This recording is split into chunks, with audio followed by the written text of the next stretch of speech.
What is mind? നമ്മുടെയൊക്കെ everyday ലൈഫിൽ നമ്മൾ അറിയാതെ യൂസ് ചെയ്യുന്നൊരു വാക്കാണത്. ഇന്ന് എൻ്റെ മൈൻഡ് ഓക്കെ അല്ല, അല്ലെങ്കിൽ അപ്പോൾ എൻ്റെ മനസ്സിൽ അങ്ങനെ തോന്നിയതുകൊണ്ട് ഞാനങ്ങനെ ചെയ്തു. നമ്മുടെയൊക്കെ ഇമോഷൻസിനെയും ഡിസിഷൻസിനെയും ഒക്കെ ഇൻഫ്ലുവൻസ് ചെയ്യുന്നൊരു കാര്യമാണ് ഈ മൈൻഡ്. പക്ഷേ എന്താണ് ഈ മൈൻഡ്? നമുക്കിതിനെ ഒന്ന് തൊട്ട് നോക്കാനോ കാണാനോ ഒന്നും കഴിയില്ല, ലൊക്കേറ്റ് ചെയ്യാനോ ഡൈസെക്റ്റ് ചെയ്യാനോ ഒന്നും. ഇപ്പോൾ നമ്മുടെ ബോഡി സ്കാൻ ചെയ്ത് നോക്കിയാൽ പോലും നമുക്ക് ഈ മനസ്സ് എന്ന് പറയുന്നൊരു വസ്തുവിനെ കാണാൻ കഴിയില്ല. അപ്പോൾ എന്താണ് ഈ മനസ്സ്? ഇപ്പോൾ സ്വാഭാവികമായിട്ട് നിങ്ങൾക്ക് തോന്നിയിട്ടുണ്ടാവും നമ്മുടെ ബ്രെയിനാണ് നമ്മുടെ മൈൻഡെന്ന്. പക്ഷേ അല്ല, ബ്രെയിൻ അല്ല മൈൻഡ്. ന്യൂറോ സയൻസ് മൈൻഡിനെ പറയുന്നത് it is N emergent property of the brain എന്നാണ്.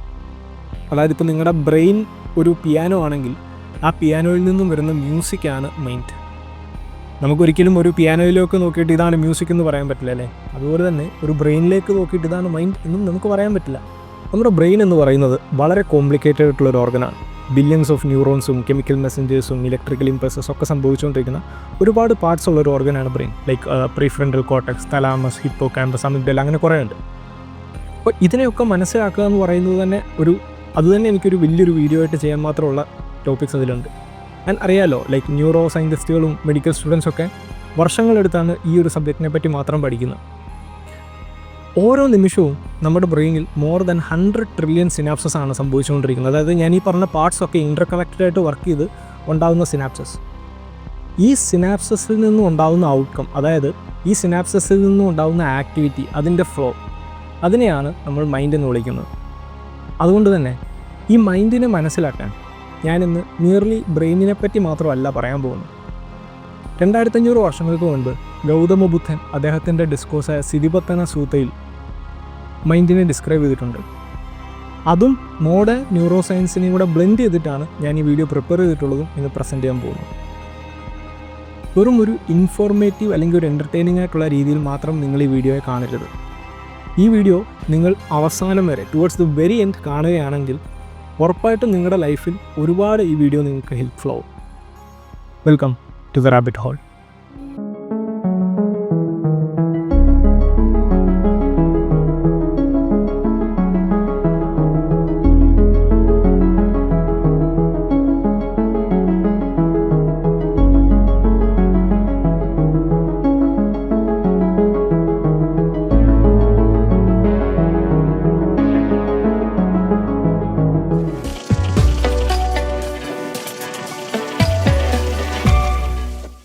What if I tell you that നമ്മൾ നമ്മുടെ മനസ്സിനെ അല്ല കൺട്രോൾ ചെയ്യുന്നത്, നമ്മുടെ മനസ്സ് നമ്മളെയാണ് കൺട്രോൾ ചെയ്യുന്നത്?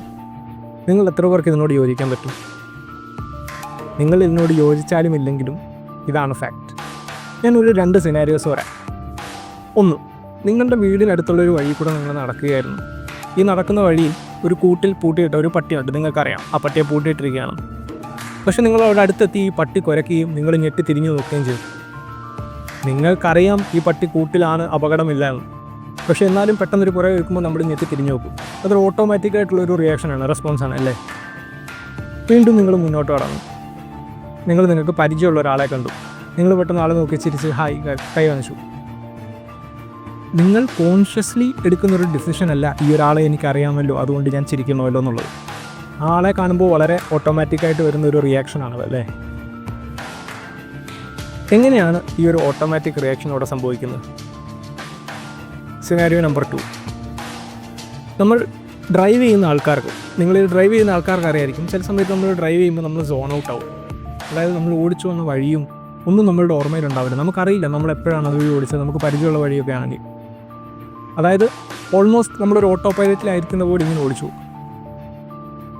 ഞാൻ ഈ പറഞ്ഞ 2 സിനാരിയോയും പോലെ മാത്രമല്ല, നമ്മുടെ ലൈഫിൽ almost 90% of the time, repeat, almost 90% of the time നമ്മൾ ഇതുപോലെ auto പൈലറ്റിലാണ്.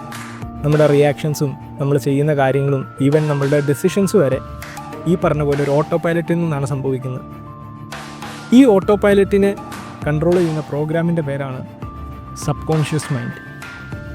1980s American neuroscientist and റിസർച്ചറായ ബെഞ്ചമിൻ ലിബറ്റ് ഒരു എക്സ്പെരിമെൻറ്റ് നടത്തുകയുണ്ടായി. എക്സ്പെരിമെൻറ്റ് ഇങ്ങനെയായിരുന്നു. കുറച്ച് ആൾക്കാർ ഒരു ടേബിളിൽ ഇരിക്കുന്നു, അവരുടെ മുന്നിൽ ഒരു സ്റ്റോപ്പ് വാച്ച് ഉണ്ട്, ഒരു ഡോട്ടുള്ള സ്റ്റോപ്പ് വാച്ച്. ഞാൻ അവരുടെ അടുത്ത് പറഞ്ഞു അവർക്ക് ഇഷ്ടമുള്ളപ്പോൾ റാൻഡമായിട്ട് അവരുടെ കൈ ഉയർത്തുക. അവരുടെ കൈ ഉയർത്തുമ്പോഴുള്ള മസിൽ കോൺട്രാക്ഷൻസിനെ സെൻസ് ചെയ്യാനും അവരുടെ ബ്രെയിൻ ആക്ടിവിറ്റിയെ സെൻസ് ചെയ്യാനുമുള്ള സെറ്റപ്പ് അവിടെ ഉണ്ടായിരുന്നു. എക്സ്പെരിമെൻ്റ് കഴിഞ്ഞ് റിസൾട്ട് വന്നപ്പോൾ ഉള്ള ഫൈൻഡിങ്സ് എങ്ങനെയായിരുന്നു? അവരവരുടെ കൈ ആക്ച്വലി ഉയർത്തുന്നതിനും 200 മില്ലി സെക്കൻഡ്സിന് മുൻപ് അവർ കോൺഷ്യസ്ലി ആ തോട്ട് എടുത്തിരുന്നു കൈ ഉയർത്താമെന്നുള്ളത്. പക്ഷേ അവർ ഈ കൈ ഉയർത്തുന്നതിനും 550 മില്ലി സെക്കൻഡ്സിന് മുൻപ് തന്നെ അവരുടെ മോട്ടോ കോർട്ടക്സിൽ റെഡിനെസ് പൊട്ടൻഷ്യലിൻ്റെ ബിൽഡപ്പ് ഉണ്ടായിരുന്നു. റെഡിനെസ് പൊട്ടൻഷ്യൽ എന്ന് പറഞ്ഞ ഒരു ഇലക്ട്രിക്കൽ സിഗ്നലാണ് നമ്മുടെ മൂവ്മെൻറ്റുമായിട്ട് ബന്ധപ്പെട്ട. അതായത് അവർ കോൺഷ്യസ്ലി കൈ ഉയർത്തണമെന്ന് ചിന്തിക്കുന്നതിന് മുൻപ് തന്നെ അവരുടെ സബ് കോൺഷ്യസ് മൈൻഡ് ആ ഡിസിഷൻ എടുത്തിരുന്നു. അവരത് ഫോളോ ചെയ്യുക മാത്രമാണ് ചെയ്തത്. മോഡേൺ സൈക്കോ അനാലിസിസും ന്യൂറോ സയൻസും മൈൻഡിനെ കാറ്റഗറൈസ് ചെയ്യുന്നത് കുറേ ലേയേഴ്സായിട്ടാണ്. Preconscious, conscious, subconscious, unconscious, അങ്ങനെ പോകും. നമുക്ക് തൽക്കാലം അതിനെ ജനറലൈസ് ചെയ്ത് ഈ വീഡിയോ എളുപ്പത്തിൽ നിങ്ങൾക്ക് മനസ്സിലാവാൻ വേണ്ടി രണ്ടായിട്ട് തരംതിരിക്കാം: conscious mind and sub conscious mind.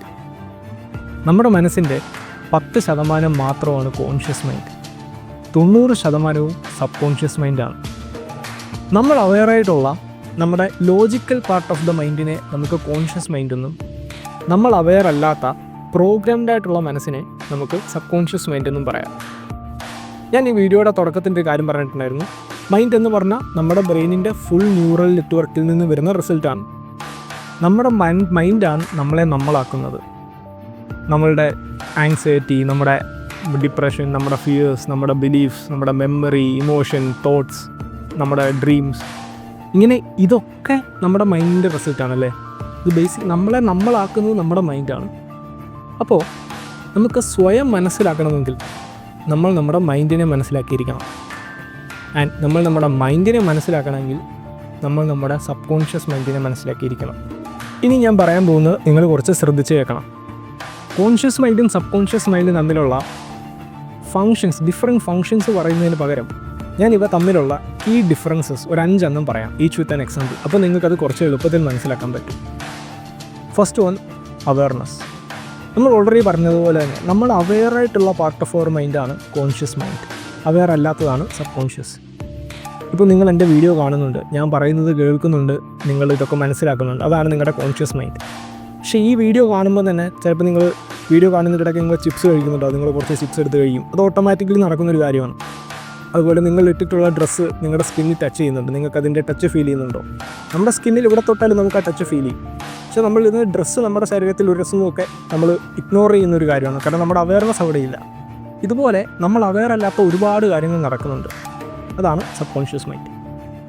2, control. നമ്മുടെ സബ് കോൺഷ്യസ് മൈൻഡിനെ നമുക്ക് കൺട്രോൾ ചെയ്യാൻ കഴിയില്ല ഏറെക്കുറെ. കോൺഷ്യസ് മൈൻഡിൽ നമുക്ക് നമ്മുടെ ലോജിക്കൽ റീസണിങ് വെച്ച് കൺട്രോൾ ചെയ്യാം. അതായത് ഫോർ എക്സാമ്പിൾ എടുക്കുകയാണെങ്കിൽ വിൽ പവർ, അത് നമ്മുടെ കോൺഷ്യസ് മൈൻഡിൻ്റെ ഭാഗമാണ്. നിങ്ങൾ ഒരു ദിവസം രാവിലെ എണീറ്റിട്ട് തീരുമാനിക്കുകയാണ്, ഇന്ന് തൊട്ട് ഞാൻ സിഗരറ്റ് വലി നിർത്തുന്നു, വർക്കൗട്ട് ചെയ്യാൻ പോകുന്നു, രാവിലെ എണീക്കുന്നു. നിങ്ങളിങ്ങനെ കുറേ ചിന്തകൾ കൊണ്ടുവരികയാണ് പോസിറ്റീവായിട്ടുള്ളത്. പക്ഷേ നിങ്ങളുടെ സബ് കോൺഷ്യസ് മൈൻഡിൽ ബേസൽ ഗാംഗ്ലിയ പോലുള്ളവയാണ് ഈ ഹാബിച്വൽ പാറ്റേൺസൊക്കെ സ്റ്റോർ ചെയ്യുന്നത്. അതിനെ നമുക്ക് അങ്ങനെ തോട്ട്സ് കൊണ്ട് കൺട്രോൾ ചെയ്യാൻ പറ്റില്ല. ഒരുപക്ഷെ നിങ്ങൾ ഒരു ദിവസം, 2 ദിവസം, 3 ദിവസമൊക്കെ നിങ്ങളുടെ ഈ വിൽ പവർ, നിങ്ങളുടെ ഈ തോട്ടിൻ്റെ ഇതിൽ പോകും. പക്ഷേ ആഫ്റ്റർ ഓൾ നിങ്ങളുടെ ഈ ഹാബിച്വൽ പാറ്റേൺസ് തന്നെ ടേക്ക് ഓവർ ചെയ്യും. അതുകൊണ്ടാണ് ഈ നമ്മുടെ റുട്ടീൻസും ഹാബിറ്റ്സൊക്കെ മാറ്റാൻ അത്ര എളുപ്പമല്ലാത്തത്. 3, പ്രോസസ്സിംഗ് പവർ. നമ്മുടെ കോൺഷ്യസ് മൈൻഡിന് ഒരു സെക്കൻഡിൽ പ്രോസസ്സ് ചെയ്യാൻ പറ്റുന്നത് 40 to 50 ബിറ്റ്സ് ഓഫ് ഇൻഫർമേഷനാണ്. എന്നാൽ സബ് കോൺഷ്യസ് മൈൻഡിന് അത് 11 മില്യൺ ബിറ്റ്സ് ഓഫ് ഇൻഫർമേഷനാണ്. അതൊരു വലിയ ഡിഫറൻസാണ്. നമ്മുടെ കോൺഷ്യസ് മൈൻഡിൽ ഇപ്പം നിങ്ങൾക്കൊരു പുസ്തകം വായിച്ചുകൊണ്ടിരിക്കുമ്പോൾ മറ്റൊരാളോട് നിങ്ങളൊരു കോൺവെർസേഷൻ ഏർപ്പെടുകയാണെങ്കിൽ ഇതിലേതെങ്കിലും ഒന്ന് നിങ്ങൾ നിർത്തേണ്ടി വരും. കാരണം ഒന്നീ നിങ്ങൾ പുസ്തകം വായിക്കുന്നത് നിങ്ങളുടെ ഫുൾ കോൺസെൻട്രേഷൻ പോകും, അല്ലെങ്കിൽ സംസാരത്തിൽ പോകും, രണ്ടും കൂടി ഒരുമിച്ച് നടക്കില്ല. അതിൻ്റെ കാരണം വളരെ കുറച്ച് മാത്രമാണ് നമ്മുടെ കോൺഷ്യസ് മൈൻഡിൻ്റെ പ്രോസസ്സിംഗ് പവർ. പക്ഷേ നമ്മുടെ സബ് കോൺഷ്യസ് മൈൻഡിൽ ഒരേ സമയം നിങ്ങളുടെ ബോഡി ഫങ്ഷൻസ്, അതായത് ഹാർട്ട് ഇടിക്കുന്നു, കണ്ണ് ചിമ്മുന്നു, നിങ്ങൾ ബ്രീത്ത് ചെയ്യുന്നുണ്ട്, ഇതിനെയൊക്കെ ഹാൻഡിൽ ചെയ്യുന്നു. അതേപോലെ തന്നെ നമ്മുടെ ബിലീഫ്സ്, നമ്മുടെ കോർ ബിലീഫ്സ് അത് എപ്പോഴും ആക്റ്റീവാണ്. നിങ്ങളുടെ ചൈൽഡ്ഹുഡ് ട്രോമ എപ്പോൾ വേണമെങ്കിലും ട്രിഗർ ചെയ്യാൻ റെഡിയായിട്ട് നിൽക്കുകയാണ്. സോ ഇങ്ങനെ ഒരുപാട് ബാക്ക്ഗ്രൗണ്ട് കാര്യങ്ങൾ നമ്മുടെ സബ് കോൺഷ്യസ് മൈൻഡിൽ നടക്കുന്നുണ്ട്. 4, ലേണിംഗ്. നമ്മുടെ കോൺഷ്യസ് മൈൻഡ് എന്തെങ്കിലും ഒന്ന് പഠിക്കുന്നത് അല്ലെങ്കിൽ പുതിയതായിട്ട് മനസ്സിലാക്കുന്നത് through analysis and logical reasoning ആണ്. എന്നാൽ സബ് കോൺഷ്യസ് മൈൻഡ് എക്സ്പീരിയൻസസിൽ കൂടെയും റെപ്പറ്റേഷനിൽ കൂടെയാണ് കാര്യങ്ങൾ പഠിക്കുന്നത്. ഫോർ എക്സാമ്പിൾ എടുത്തു കഴിഞ്ഞാൽ നിങ്ങളൊരു സോഷ്യൽ ആങ്സൈറ്റി ഉള്ള ഒരാളാണെങ്കിൽ നിങ്ങളൊരു സോഷ്യൽ ഗ്യാതറിങ്ങിന് പോകുന്നതിന് മുമ്പ് നിങ്ങൾക്ക് അതിനെ ലോജിക്കലായിട്ട് ചിന്തിക്കാം. ഞാനിന്ന് അവിടെ പോകുമ്പോൾ ആങ്ഷ്യസ് ആവേണ്ട ആവശ്യമില്ല, കാരണം എല്ലാവരും എന്നെപ്പോലൊക്കെ തന്നെയുള്ള ആൾക്കാരാണ്. നിങ്ങളിങ്ങനെ കുറേ ചിന്തിച്ചിട്ട് അവിടെ പോകുന്നു, നിങ്ങളുടെ കോൺഷ്യസ് മൈൻഡ് അത് പഠിക്കുന്നു. പക്ഷേ നിങ്ങൾ അവിടെ ചെന്ന് ഒരു അൺകംഫർട്ടബിൾ ആയിട്ടുള്ള മൊമെൻ്റ് ഉണ്ടാകുമ്പോൾ ഓട്ടോമാറ്റിക്കലി നിങ്ങളുടെ ആങ്സൈറ്റി കിക്ക് ചെയ്യും, നിങ്ങളവിടെ നിന്ന് വിയർക്കാനും തുടങ്ങും. ബിക്കോസ് നിങ്ങളുടെ സബ് കോൺഷ്യസ് മൈൻഡിന് നമ്മൾ ഈ പറയുന്ന തോട്ട്സിനെ അഫക്റ്റ് ചെയ്യാൻ പറ്റില്ല. സബ് കോൺഷ്യസ് മൈൻഡ് പഠിക്കുന്നത് ത്രൂ എക്സ്പീരിയൻസസ് ആണ്, ത്രൂ റെപ്പറ്റേഷനാണ്. Fifth one, time. നമ്മുടെ കോൺഷ്യസ് മൈൻഡ് ഓപ്പറേറ്റ് ചെയ്യുന്നത് പ്രസൻറ്റ് മൊമെൻറ്റിലാണ്. അതായത് നമ്മുടെ കോൺഷ്യസ് മൊമെൻറ്റിന് പാസ്റ്റ്, പ്രസൻറ്റ്, ഫ്യൂച്ചർ എന്നിവയെ ഡിസ്റ്റിങ്വിഷ് ചെയ്യാൻ പറ്റും. പക്ഷേ സബ് കോൺഷ്യസ് മൈൻഡിന് പാസ്റ്റ്, പ്രസൻറ്റ്, ഫ്യൂച്ചർ എന്നതൊന്നും മനസ്സിലാക്കാനുള്ള കഴിവില്ല. നിങ്ങൾക്ക് വർഷങ്ങൾക്ക് മുമ്പ് ഒരു ടോക്സിക് ആയിട്ടുള്ള റിലേഷൻഷിപ്പ് ഉണ്ടായിരുന്നെങ്കിൽ കുറേ വർഷങ്ങൾ കഴിഞ്ഞ് നിങ്ങൾ ചിലപ്പോൾ ഒരു പുതിയ റിലേഷൻഷിപ്പിൽ കയറുമ്പോഴും നിങ്ങളുടെ ലോജിക്കൽ മൈൻഡിനെ അറിയാം ഇതൊരു വ്യത്യസ്തമായ ആളാണ്, ആ ആൾ ചെയ്ത പോലെ ഒന്നും ഇയാളെ ചെയ്യില്ല എന്ന് നിങ്ങളുടെ ലോജിക്കൽ മൈൻഡിനെ അറിയായിരിക്കും. പക്ഷേ നിങ്ങളുടെ സബ് കോൺഷ്യസ് മൈൻഡിൽ ഈ പറഞ്ഞ ട്രസ്റ്റ് ഇഷ്യൂസ്, ഈ പറഞ്ഞ പോലെ ഇൻസെക്യൂരിറ്റീസ്, ഇതൊക്കെ അവിടെ സ്റ്റോർ ചെയ്തിട്ടുണ്ടാവും. കാരണം സബ് കോൺഷ്യസ് മൈൻഡിന് ഇത് പണ്ട് നടക്കുന്നതാണോ ഇപ്പം നടക്കുന്നതാണോ എന്നൊന്നും ഡിസ്റ്റിങ്വിഷ് ചെയ്യാൻ പറ്റില്ല. അപ്പോൾ ഇങ്ങനെയുള്ള ഒരുപാട് ഡിഫറൻസസ് കോൺഷ്യസ് മൈൻഡും സബ് കോൺഷ്യസ് മൈൻഡും തമ്മിലുണ്ട്. അപ്പോൾ മൈൻഡ് എന്താണെന്നും മൈൻഡിൻ്റെ ഒരു സ്ട്രക്ചർ എന്താണെന്നും നിങ്ങളെല്ലാവർക്കും മനസ്സിലായി എന്ന് ഞാൻ വിശ്വസിക്കുന്നു. പക്ഷേ നമ്മൾ മൈൻഡിനെ പൂർണ്ണമായിട്ട് മനസ്സിലാക്കാൻ നിയർലി അതിൻ്റെ സ്ട്രക്ചർ മാത്രം മനസ്സിലാക്കിയാൽ പോരാ. കാരണം ഞാൻ ആദ്യം പറഞ്ഞതുപോലെ മൈൻഡ് എന്ന് പറയുന്നത് ബ്രെയിൻ പോലൊരു വസ്തുവല്ല, അതൊരു ഡൈനാമിക് ആയിട്ടുള്ളൊരു പ്രോസസ്സാണ്. ഇതിനെ ഏറ്റവും നന്നായിട്ട് എക്സ്പ്ലെയിൻ ചെയ്തിട്ടുള്ളത്, ഞാൻ കുറേ ഏൻഷ്യൻ ഫിലോസഫീസ് പഠിച്ചിട്ടുണ്ടെങ്കിലും എനിക്ക് ബുദ്ധിസത്തിൽ ശ്രീബുദ്ധൻ പറഞ്ഞിട്ടുള്ളത് സയൻറ്റിഫിക്കലി ആൻഡ് ലോജിക്കലി വളരെ ആക്യുറേറ്റ് ആയിട്ട് തോന്നിയിട്ടുണ്ട്. ശ്രീബുദ്ധൻ പാലി ലാംഗ്വേജിൽ അദ്ദേഹം മൈൻഡിൻ്റെ 4 സൈക്കിൾസിനെ പറഞ്ഞത് ഇങ്ങനെയാണ്: വിജ്ഞാന, സന്ന, വേദന ആൻഡ് സംഖാര. ഇതിന് ഇംഗ്ലീഷിലേക്ക് മാറ്റുമ്പോൾ consciousness, perception, sensations and reactions എന്ന് വരും. Stage 1, consciousness. കോൺഷ്യസ്നസ്സിൻ്റെ റോൾ എന്ന് പറയുന്നത് ടു കോഗ്നൈസ് സംതിങ്, എന്തെങ്കിലും കാണുക, ഒരു ശബ്ദം കേൾക്കുക, അല്ലെങ്കിൽ ഒരു ചിന്ത നമ്മുടെ മനസ്സിലുണ്ടാവുക. So pure awareness to a stimulate, അതിനെയാണ് ബുദ്ധൻ കോൺഷ്യസ്നസ് എന്ന് പറഞ്ഞത്. സോ ഈ ഒരു സ്റ്റേജ് കഴിഞ്ഞാൽ നമ്മൾ എന്തെങ്കിലും ഒരു വസ്തു കണ്ടു കഴിഞ്ഞാൽ ഉടനെ തന്നെ അടുത്ത സ്റ്റേജ് സ്റ്റാർട്ട് ചെയ്യും, പെർസെപ്ഷൻ. നമ്മൾ അതിനെ ഐഡൻറ്റിഫൈ ചെയ്യും, അതായത് നമ്മൾ എന്താണ് നമ്മൾ ഈ കാണുകയും കേൾക്കുകയൊക്കെ ചെയ്യുന്ന റെക്കഗ്നൈസ് ചെയ്യുന്ന പാർട്ടാണ് പെർസെപ്ഷൻ.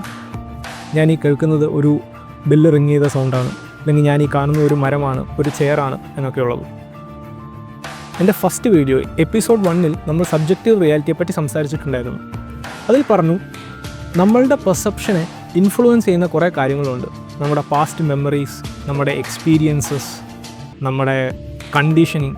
സോ ഇതിനെയൊക്കെ ബേസ് ചെയ്തിട്ടിരിക്കും നമ്മളൊരു വസ്തുവിനെ പെർസീവ് ചെയ്യുന്നത്. ഒരു എക്സാമ്പിൾ പറയാം. നിങ്ങളൊരു മുറിയിലേക്ക് പോയി ഒരു പട്ടിയെ കണ്ടു. കോൺഷ്യസ്നെസ് എന്ന് പറഞ്ഞാൽ കാണുക എന്നുള്ളതാണ്. നെക്സ്റ്റ് സ്റ്റെപ്പാണ് പെർസെപ്ഷൻ. ഇതൊരു ഡോഗ് ആണ് എന്ന് നമ്മൾ പെർസീവ് ചെയ്യുന്നു. നിങ്ങൾക്ക് മുൻപ് ഒരു പട്ടി നിങ്ങളെ ഇട്ട് ഓടിക്കുകയും കടിക്കുകയൊക്കെ ചെയ്തിട്ടുണ്ടെങ്കിൽ നിങ്ങൾക്ക് അതിനോടൊരു പേടിപ്പെടുത്തുന്ന തരത്തിലുള്ളൊരു റിയാക്ഷൻ ആയിരിക്കും. പക്ഷേ നിങ്ങളൊരു മൃഗസ്നേഹിയാണെങ്കിൽ, ഒരു പെറ്റ് ലവർ ആണെങ്കിൽ, ഈ പട്ടിയെ കാണുമ്പോൾ പെട്ടെന്ന് നിങ്ങൾക്കൊരു സന്തോഷമായിരിക്കും ഉണ്ടാവുക. So perception is based on നമ്മുടെ past experiences and conditioning. So ഈ ഒരു റെക്കഗ്നൈസിങ് പാർട്ട് കഴിഞ്ഞാൽ ഉടനെ തന്നെ അടുത്ത സ്റ്റേജ് സ്റ്റാർട്ട് ചെയ്യും, സെൻസേഷൻസ്.